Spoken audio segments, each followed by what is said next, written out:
Where elegance meets insight, this is the podcast that crowns every moment with beauty and brilliance. You're now listening to the Spicy TR official podcast. Okay, welcome to the deep dive. Hi there. Today we're doing something a little different. We're diving deep into a very specific source. It's actually a candid video shared by one of our listeners. That's right. And this video, it comes from Rachel Gupta, who until recently held the title of Miss Grand International 2024. Right. She announced she's stepping down, returning her crown, and in this video, she gives a really personal account of why. It's quite something. Yeah, so our mission for this deep dive is basically to unpack her story, but strictly as she tells it in this source, you know? Exactly. We want to understand the reason she gives for this huge decision. And explore the challenges she claims she faced during her reign, all from her perspective in the video. Okay, so she starts right off confirming the big news. She is stepping down as Miss Grand International 2024, returning the crown. And she's pretty upfront about why she's making this video, right? Yeah, very. She said she felt she needed to be transparent with her supporters. Apparently, they already sensed something wasn't right.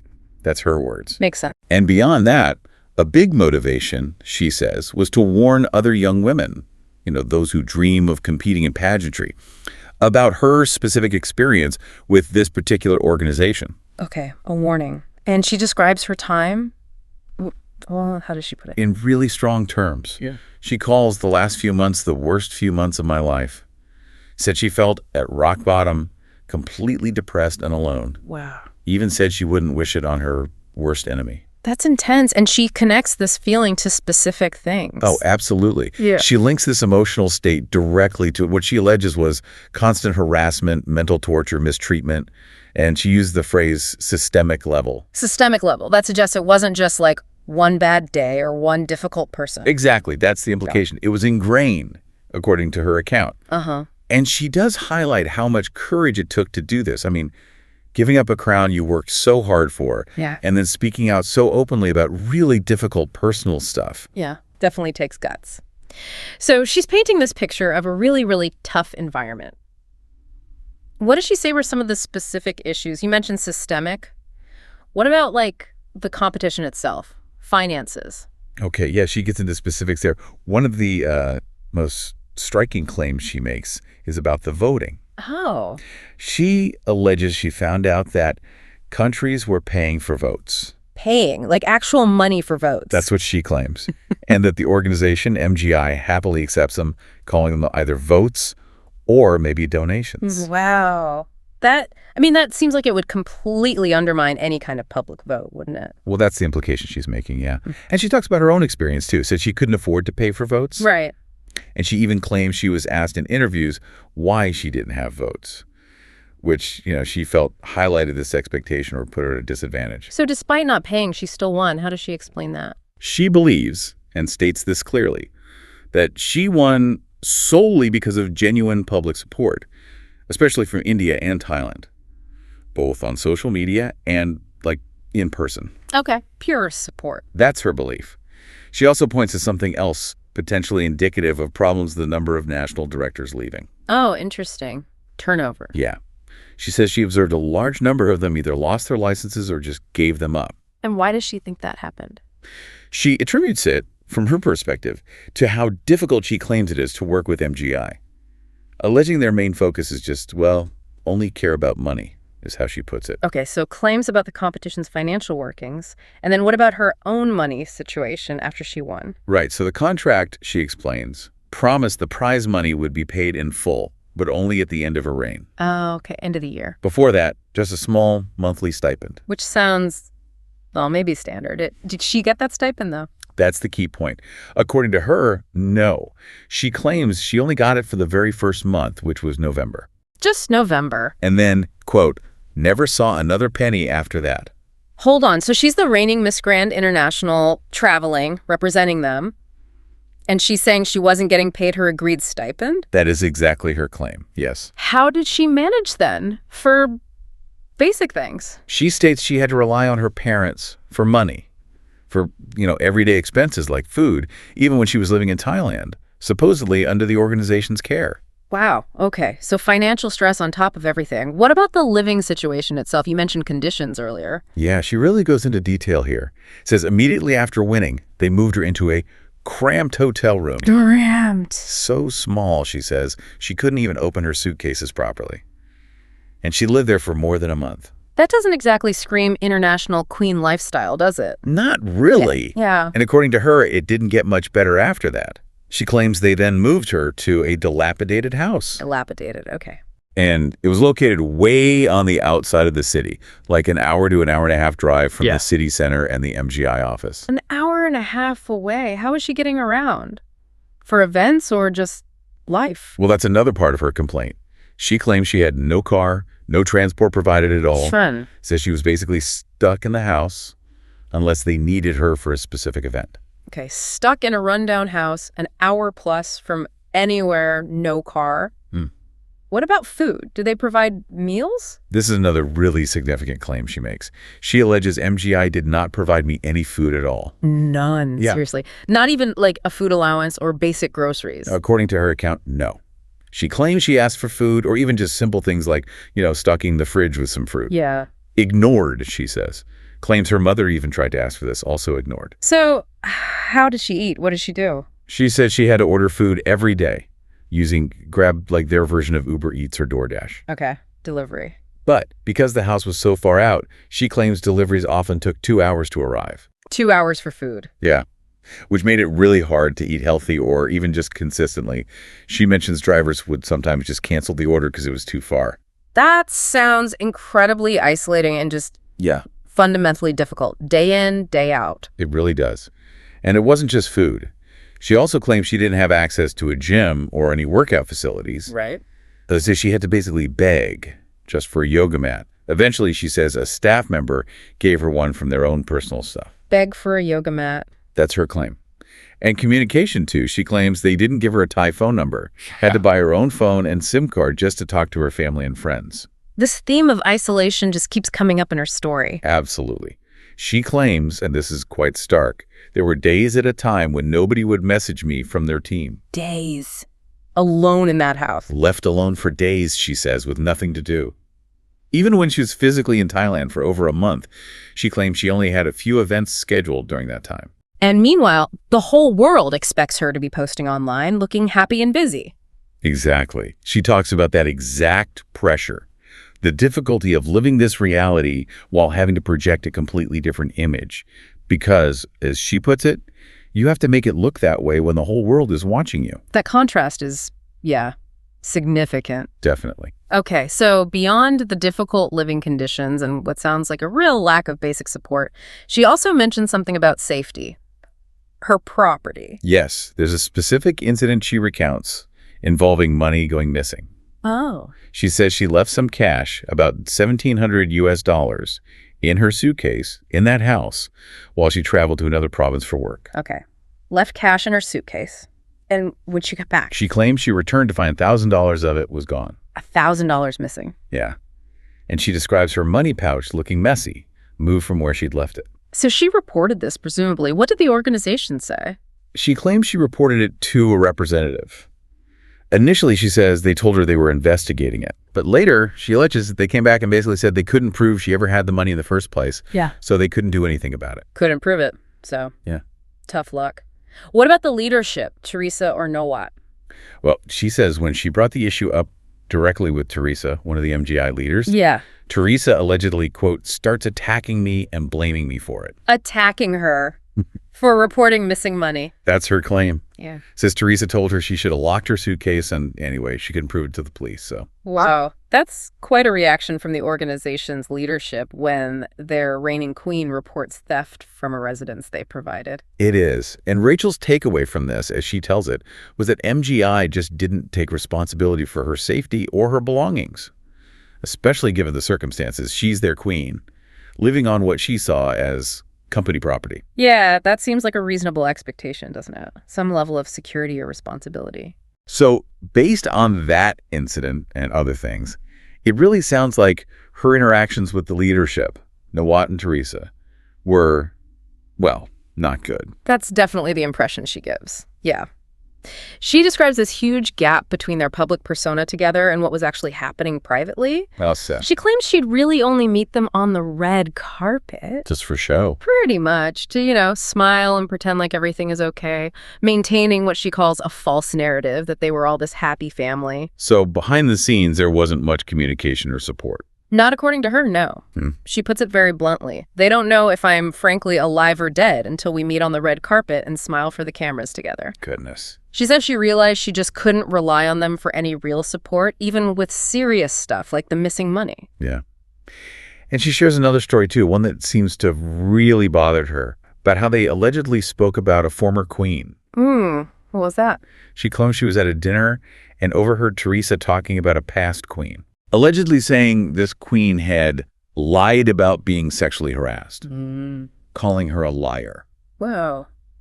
That's heavy. Did Rachel say anything? She claims she did. She says she asked Teresa, how did she know the queen lied? Right. Good question. And Teresa's alleged response was that this queen had reported being sexually harassed by a hotel manager during an MGI trip. Okay. And Teresa said she just asked the manager about it, and the manager denied it.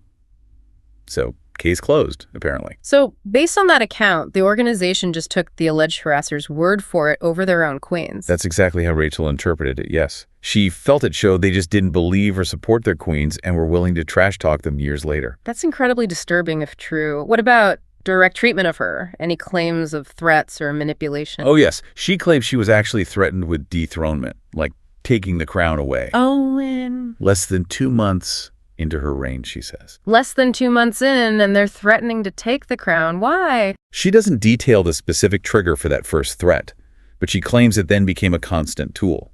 Used as blackmail, she says, and a way to manipulate me for everything. So she felt she couldn't raise any concerns. That's her claim. Yeah. That it made it basically impossible to bring up any issue, big or small, without facing the threat of losing the crown she'd worked for. That sounds like an incredibly high-pressure, almost controlling environment she's describing. It really does. And there's more. She also brings up body image issues. Okay. She alleges MGI actually sent a representative to physically pinch me in different places on her body and tell her where she needed to lose weight. They sent someone to pinch her. That's awful. Yeah. A direct claim of body shaming. It is. And maybe even more upsetting for her, she claims she personally heard Nawat and Teresa making comments about contestants while they were performing on stage. What kind of comments? She describes them as derogatory, body-shaming, disgusting, deplorable comments, judging every aspect of the body. Hearing the leaders of the pageant say things like that about the contestants while they're competing. Yeah. She says she found it really disturbing, felt physically sick hearing it, and it made her imagine they must have spoken about her and her fellow contestants the same way behind their backs. God. Her conclusion, based on all these alleged experiences, is that MGI ultimately only cares about how you look, not what you say, not what you think, despite, any public claims about being body positive or empowering women. Just the superficial. Wow. So, okay, you piece all this together. The alleged money problems, the living situation, the safety issues, the treatment from leadership. How did all of that actually impact her reign?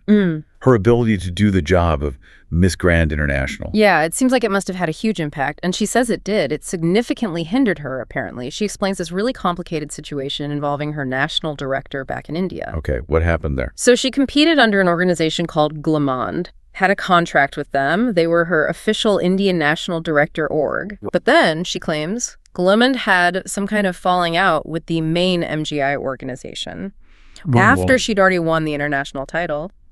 And Glamorous lost their license for India. Oh, wow. So her home organization lost the license right after she won. Exactly. And then, she alleges, MGI wouldn't let her work with Glamorous anymore, even though she had a contract. So she was stuck. That's how she describes it. Felt stuck.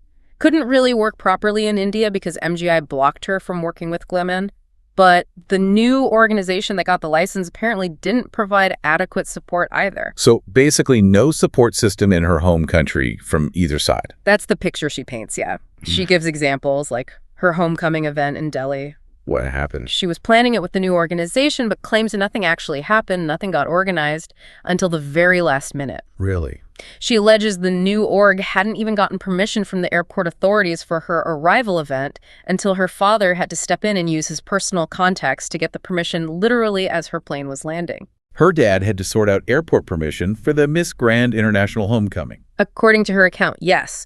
And she also claims her father basically planned and arranged her other homecoming parade in Jalendra entirely himself, like circus performers, media coverage, the works. All him. No support from MGI or the New Indian Org. She claimed zero support from them for the planning. But she alleges MGI officials and the new org did show up to the event her dad arranged. Okay.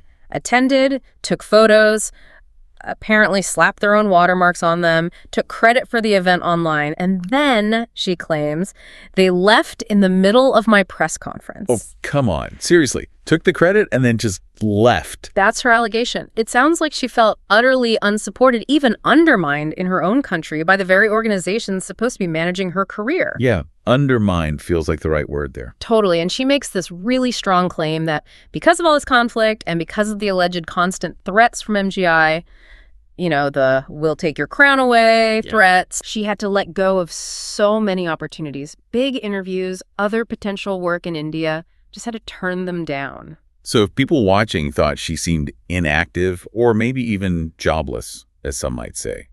It wasn't her choice, is her point. She claims she simply wasn't allowed to take on work outside of the very limited duties MGI gave her. Despite winning this huge title, expecting it to open doors. Exactly. The exact opposite, she suggests. She talks about how stressful and difficult that whole situation was. Yeah, I can only imagine. What about the international travel aspect? That's usually a big part of these reigns, isn't it? Supposedly. She addresses that too.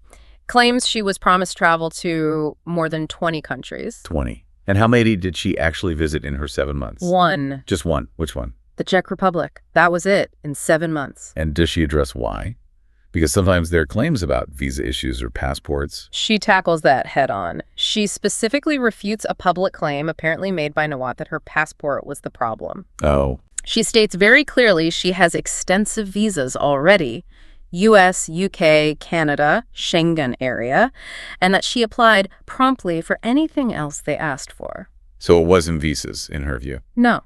Her belief is simple. MGI just wasn't presenting her with any other travel opportunities. They just didn't materialize.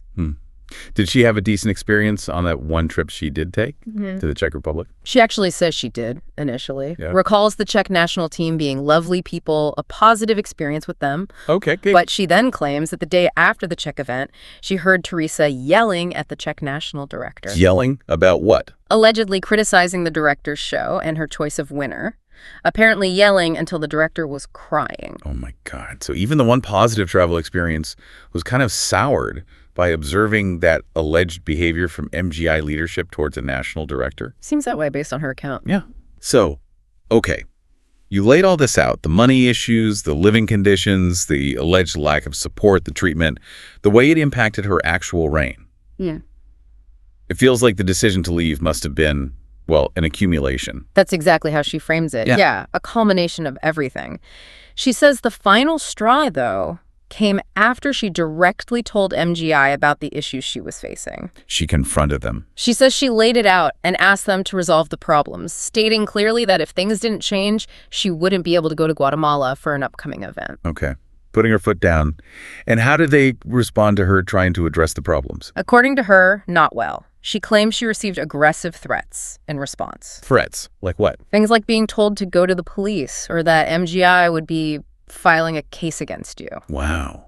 Filing a case against her for bringing up her issues and stating her position. That's her account of the response. She says that reaction really solidified her realization that, in her view, they only cared about making their money and were absolutely not supportive of her well-being or concerns. Sounds like that was the breaking point then. Seems like it. And how did she feel after making that huge decision to actually step down and give back the crown? She really emphasizes this. She says the decision came from a place of strength, not pain. It's strength, okay. Feels like she has gained everything by leaving. Describes feeling free for the first time in months, like she can breathe again after feeling like she was drowning for so long. That sense of relief must be just immense after everything she alleges she went through. She certainly describes it that way. And she finishes the video with a really strong message. for her fans, but also, very importantly, for other young women who might be thinking about competing in Miss Grand International. Okay. What does she say to her fans? She basically urges them to recognize what she claims is a pattern of disrespect and systemic failures within the organization. And she asks them to think about where they put their attention and their power, hoping they won't continue to support an organization if they believe it treats people the way she alleges they treated her. A call to reconsider their support. And for the girls thinking of competing in MGI. Her advice there is very pointed. She says, please go into it completely aware of the things she's described. Aware that winning isn't everything. Exactly. She states that even winning doesn't guarantee support or safety or even special treatment. Claims the organization does not care about its queens, but instead wants to use its queens until the queens are not useful. That's a direct quote. That is a stark warning indeed. It really is. And she makes another pretty striking claim right at the end there. Says that every girl I know who I've spoken with who's in contract with MGI wants out of her contract. Every girl she knows in contract wants out. She's claiming her experience isn't isolated at all. That's the assertion she makes in the video, yes. Her overall hope, she says, is that her video sheds the light on the truth and makes people really think twice before supporting this organization. And what about her own future? What does she say looking ahead? She says she'll keep believing in herself, with the support she has from her family and fans. She expressed a lot of gratitude for the fan support she received after announcing this, saying it exceeded any negative expectations she might have had. That's good to hear. And she states her belief that having a pure heart and honest intentions will ultimately be rewarded. Ends with expressing love and gratitude to her fans. It's quite an emotional sign-off. Yeah, sounds like it. Okay, so we've taken a really deep dive into Rachel Gupta's perspective here as she shared it in her video. All her claims about her experiences, the reasons she gave for stepping down, returning that crown. Yeah, this source definitely gave us a very, very personal account from her point of view, of course, of the challenges she says she faced inside the organization she was representing. It paints a picture that's, well, it's sharply different from the usual glamorous public image of international pageantry, isn't it? It really does. It highlights that potential huge gap between a very public, seemingly glamorous role and the alleged reality behind the scenes and the significant personal toll that kind of experience can take. For sure. And it absolutely raises questions, I think, about the responsibilities that these big organizations have towards the individuals representing them, especially, often young women in these incredibly visible roles. Definitely. So as you listening reflect on her account, her side of the story, what stands out to you? Does hearing her specific claims change how you might think about the public images projected by organizations like this, compared to the potential personal realities of the people actually involved? Yeah, definitely something to mull over as you go about your day. Thanks so much for joining us for this deep dive.